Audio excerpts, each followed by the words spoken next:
Good morning! Magbabalo tayo ngayon ng suman. Sumang balinghoy. Nabigyan kaming kamuting kahoy doon sa Alfonso. Good morning! Parang kukulangin tayo ng dahon ngayon. Binigyan kami doon ng kamuting kahoy ng pinsan ng aming kaibigan. Si Emily naman gusto niya ang suman. Sabi ko, gusto mong suman, tapos hindi naman ikaw ang magtatrabaho.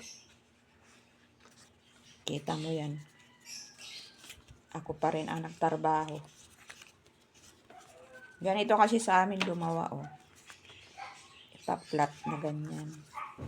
Tapos babalutin. Kulang ang dahon. Galing din itong dahon doon sa Alfonso. Tapos, pinasok na yan doon sa apoy.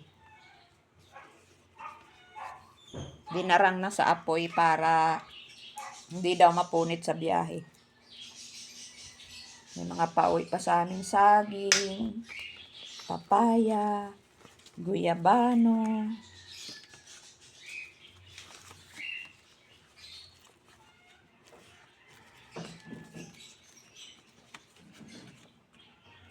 Tsaka yung sayote, tapos pako, tapos takyan ko to kasi malapad ang dahon. Kukulangin ang dahon.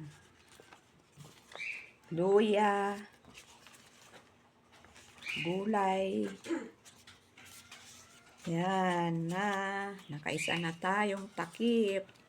Pagsasaklubin yan ganyan. Tapos tatalian para hindi bumuka. Itatlo mo. Yan. Itatlo mo. Ay.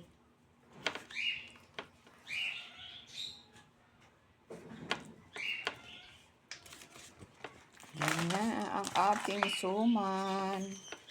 Kapag malapad ang dahon, lalaparan para tipid sa dahon. 2 dahon lang kasi itong aming kinuha eh. Dapat pala 3. Hindi ko nga tinimplahan lahat. Kasi kukulangin nga ng dahon. Piprituhin ko na lang yung natira. Doon daw sa kanila, ganito daw magbalot. Oh. Tutupiin daw yan dyan. Parang regalo. Yan. Yan. Yan. Siya rin ang nagpunit-punit nitong dahon. Yung kaibigan namin. Siya nagtansya kung gaano kalapad ang dahon. Nilagyan ko tong buko tsaka asukal. Pinigaan ko to. Tapos yung pinakatining, isinama ko dito para malagkit-lagkit ang suman. Hindi basa. Basa kasi pag hindi mo pipigaan. Tsaka mas masarap yung pinipigaan. Ayan, hindi ko masyadong napasok yung dahon. Kaya parang tumunog. Kulang sa darang sa apoy. Ang galing ko magbalot, no? Eksperto.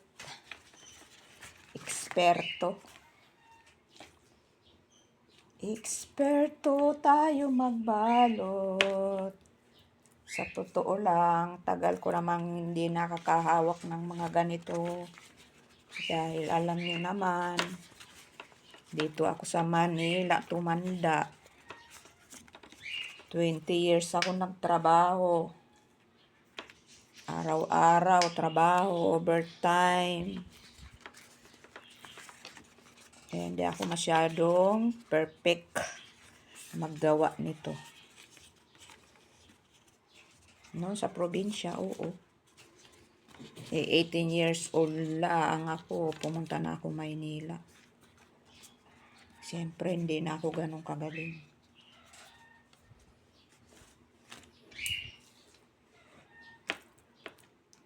Bahay, trabaho lang ako. Bahay, trabaho. Bahay, trabaho, bahay. Kaya hindi na nakahanap ng jowa. Jowa talaga. Hindi na nakahanap ng jowa. Kakatrabaho. Kasi naman, masyadong pihikan. May nanligaw naman. Na ilang piraso. Ilang piraso talaga. Napupunit yung dulo. Kulang sa luto. Kulang sa luto. Yan. Mag-asawa na sila. Sana all. Buti pa ang suman may asawa.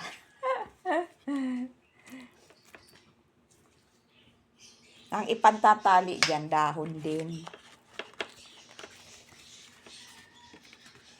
Ipunitin na ganito. Pupunit dyan ng kapiraso. Yun ang itatali.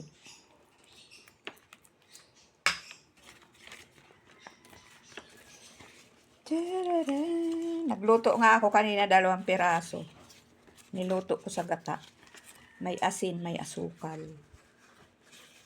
Pagka nabalatan yung kamuting kahoy, ang isasabaw gata. Tsaka lalagyan ng kaunting asin. At tsaka, bala na pag naluto, yung gusto kumain na may asukal. Ayun, ito yung ginamit ko. Na gata. Buti may stock kami dyan.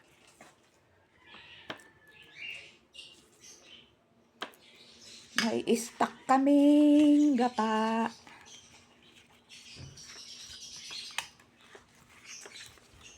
Tarararan. Pag 8 minutes na, tigil na. That's enough. Video. Pag 8 minutes na, stop na natin. Hindi man natin tatapusin ang pagbabalot nito. At baka abutin ng 20 minutes. Kukunti na. Ba't ganun? Ito lang ba yung dahon? Ang kunti naman. Saan napunta yung ibang dahon? Ba't parang umunti? Baka nalaglag. Nalaglag doon sa kabila ng bigasan. Para hindi naman ako makapaniwala. Ganito lang kadami yung 2 dahon na yun. Ay, oo. Dumulas. Dumulas dito sa kabila ng sa kabila ng bigasan. Dami pa pala. Kala ko wala ng dahon.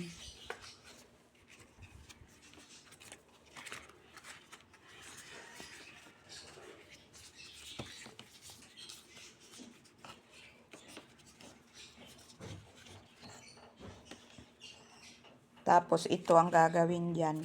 Pupunit nito, oh. 2 piraso. Tatali dito sa dulo. Ganyan.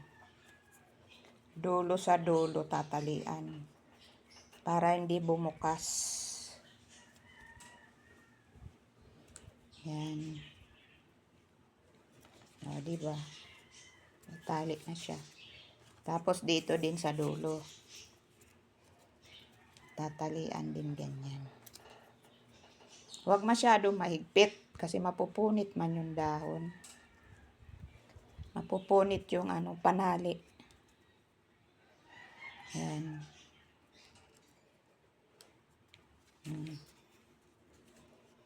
Dahil marami pa akong babalutin. Ayan pa. Oh. Madami pa akong babalutin. Ay i-end ko na to. Kasi 10 minutes na siya. Ayan. Bye-bye. Thanks for watching.